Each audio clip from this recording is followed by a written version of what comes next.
Alright, ladies and gentlemen, I'm here on the show. I was gonna wait till after Dodger game to do my Raw review, but I'm just gonna do it now. They're down like 7-0 after like 7 innings. I'm not even gonna bother wait to do this. Because I would rather have a good old rant to end the night. So let's talk about Monday Night Raw tonight, August 11th. So, a vengeful CM Punk continued his quest to rain hell down on the World Heavyweight Champion Seth freaking Rollins tonight on WWE Raw, which was at Quebec in Canada. So let's see what happened tonight. My thoughts on Raw. But as for my overall thoughts on the show, just to get that away, the overall, this was definitely really the definition of a perfectly acceptable show. There was some pretty good wrestling, I thought, specifically the AAA Triple Mania, or what the fuck it is, AAA Triple Mania hopping tag match, and Io Sky and Roxanne was pretty good. The main event angle felt just repetitive, though. Like, oh my god, it's just so repetitive at the end of these Monday Night Raws. Like, it's the Seth Rollins' faction just standing tall at the end of the show. It just feels repetitive. It's just so repetitive. That's my only complaint for that. But I will have another complaint, and this isn't towards Io, it's towards Triple H's booking. Io lost the title, and now she's the focal point of tonight's Raw, with a long match and different branches of storylines with Rhea, Asuka, Kairi, Stephanie. You can't make it up, dude. That's just my problem with Triple H's booking. It's another problem. I don't know how Triple H can't book champions for shit. Like, how hard can that be? He can only book heel champions. He can't book no babyface champions that will wrestle, okay, maybe not weekly, but maybe every other week have them wrestle, or just be in a major storyline. Feels like more screen time tonight than her title run after Mania combined. He knows how to book people going for the chase of the championship, but once they win it, he don't know how to book it. He just, I don't know. Maybe he's scared of them getting hurt or something. But every time somebody gets up the ring, they could get hurt. Anybody could get hurt. Doesn't matter if it's a champion or what. He did the same thing with Liv Morgan. When you're a world champion, you're usually protected for the PLEs, but without the title, he'll make you look like a workhorse. Drop my phone, sorry. But yeah, it's just kind of terrible, dude. Well, he just can't book the champions that great. Also, we got a match made for Clash at Paris, a fatal 4-way for the World Heavyweight Championship. Seth Rollins, Jey Uso, L.A. Knight, yeah, and CM Punk for Clash at Paris. And this is going to be a fire match. They made this announcement. And also, but I want to have another complaint. The MFTs, take out Sami Zayn. They're now on Raw, I guess. How can anyone say that the MFTs are good, dude? Sure, Solo's funny, but other than that, I'm just sick of it. Like, I'm just sick of it at this point.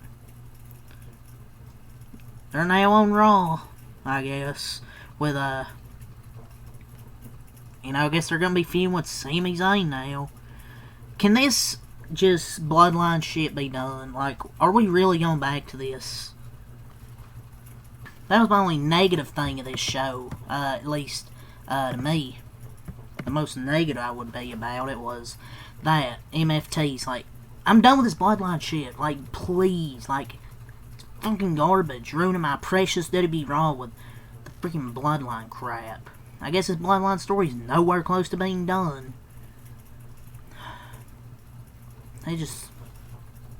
I'm done. Like, bloodline related stuff, I'm just not as interested with it. Like, I'm sorry. Like, there's nothing more they can do to interest me. And they even call themselves the Bloodline. It's like the MFT, my family tree or whatever the fuck. That's my biggest complaint, really, of this show. Other than that, I thought everything else was pretty good, especially the wrestling. Like, the wrestling in the show was pretty damn good tonight, I thought. Except, like, with the tag match, Sky, Io, and Roxanne. And but the main event angle felt repetitive and questionably highlighted. The heel faction just a second after the Raw GM made an announcement that should have been a blow to them. Sami Zayn and Rusev was fun. The proceeding direction it takes the former on should be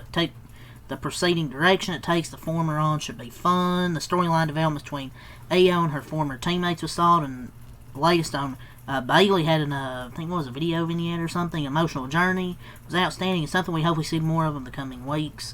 The good outweighed the bad, but that main event bogged things down instead of ending Pierce's big premium live event announcement, so I'll give it a 6.5. There was good, there was bad, but in the end, I'll give it a decent grade. For now, let's go over the card, what happened. So, L.A. Knight, yeah, and CM Punk, the Vision, interrupt promo. So, the best in the world kicked off the show, got a big ovation, wasted a little time addressing Seth Rollins in the heist of the century from SummerSlam, admitting that he felt like he let the fans down. He vowed his disappointment in East Rutherford, New Jersey, will only fuel him to regain the title, then reiterated his hatred for Rollins, who he claimed was trying to be CM Punk. LA Knight interrupted to a big ovation, joining his fellow babyface in the ring. He admitted that Punk was screwed and deserved to be champion, but warned him against getting involved in his business after costing the megastar the chance to be world champion. The situation deteriorated with the competitors trading bars for Heyman, with Breaker and Reed come out. Back and forth and so, with some great heat for Heyman before a challenge for a match for Reed and Breaker against Punk and Knight was laid down for the main event. Solid segment, you know. The segment was fine, further the story appeared of what destined to be at the time a triple threat match between those three instead of a tag team main event. Somewhat uninspired, but at least it made sense within the context of what was preceded to this point. AJ Styles and Dragon Lee versus Dominic and El Grande Americano. So Dominic, Dragon Lee, and El Grande Americano will challenge El Hijo del Vikingo for the AAA Mega Championship, at Triple Mania XXX3 or whatever. Before that, Dirty Dom and Americano partnered to battle Dragon Lee and AJ Styles. This is a pretty good tag team match. Really, really good. It feels surreal to hear WWE promoting the biggest event on the AAA calendar, let alone that announcement from Michael Cole that Hall of Fame JBL would be on commentary with Corey Graves. But this was really fun, you know. Action-packed match to highlight a handful of ongoing stories and feature some great in-ring action. Finish only further intensified the issues that AJ Styles, Dominic Mysterio have. So, it's pretty good. Really good tag team match. Fun, high-paced action. Sami Zayn versus Rusev. And also, the winner of that match was Mysterio and Americano. Got the win. Sami Zayn and Rusev. This was another very good match. Zayn defeated Rusev, but it was via DQ because of the MFTs. But this was actually a really damn good, enjoyable match. Disqualification with Solo, JC, Tala Tonga, and Tonga Loa arrived to the scene, beating him down in retaliation for his upset win over Sikoa on SmackDown. Then Sheamus appears out of nowhere, rocking Rusev with a jumping knee to the face. Then they brawl through the crowd, then out of the arena. Sami Zayn got a good pop, obviously. Rusev is ridiculously good at egging on the crowd and infuriating them. But this finish indicated a feud with the No Bloodline is up against for the babyface, and again left Zayn short of the world title opportunity that he still so conveys. So worth in that regard, but Still, the match was really good, and a clean finish would have been a better way to wrap it up. Io versus Roxanne, another very good match. Like I said, the wrestling was very, very good tonight. Like, it was a great wrestling show, if you're looking straight for wrestling. And really the women carried the show, I thought. But there was a good really good wrestling though. That tag match was good.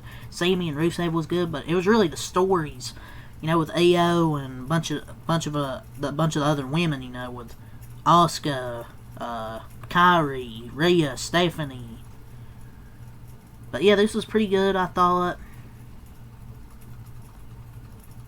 She rolled late and appeared to be en route to a victory for a blocked moonsault. Raquel interferes, allowing Roxanne to attempt to expose a turnbuckle. Asuka and Kairi interject themselves in the match against Io's wishes, and the distraction allowed Roxanne to score the cheap handful of tights victory. But this was pretty good, I thought.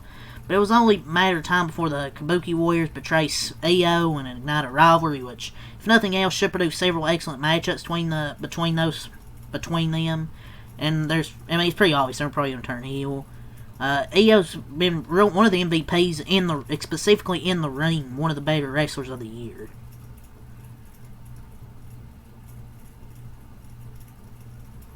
But Io and Roxanne had some great in-ring chemistry there. But the interference, it's just WWE's typical, though. Like, I gotta be a little critical, but the match was very damn good. It's just these interferences. Every match, it's interference.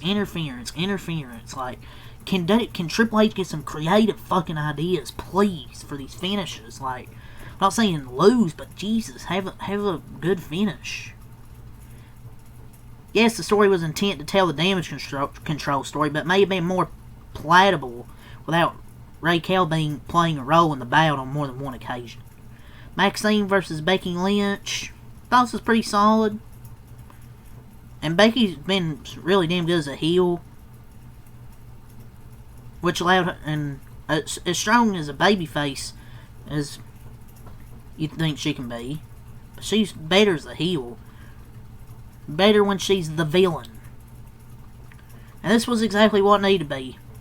Now Becky overlooks Maxine Dupri, so her come back and tease that she might be able to actually win when it's not going to happen. Then put her away. Cheap shot to Natalya afterward. Continue to tease a potential SmackDown match. A potential showdown, between them based on their last high-profile match at SummerSlam 6 years ago. So, could be good. This one was solid for what it was. I mean, Maxine's better in the range than when she started. But Becky Lynch submitted her, and pretty solid. Nothing too great, nothing too bad. I thought it was just solid. And CM Punk and LA Knight versus The Vision. Before that, Bayley, a video package here, she discussed her status as the role model and the numbness she currently feels. Then Rhea approached Io and warned her about the Kabuki Warriors, some tension between them, to which she tells her stay out of it. So some things there. Good video package with Bayley, and then the main event. Disqualification. It feels like every fucking week, same shit. Disqualification in the main event. Disqualification. Like, can Triple H get some creative ideas, please, man? But yeah, the Vision beat down Punk and Knight before Jesse made the save. Rollins and Cole bounced the floor before Pierce announced and informed it would be a fatal four-way match against Punk, Uso, and Knight. Seth Rollins' title at stake.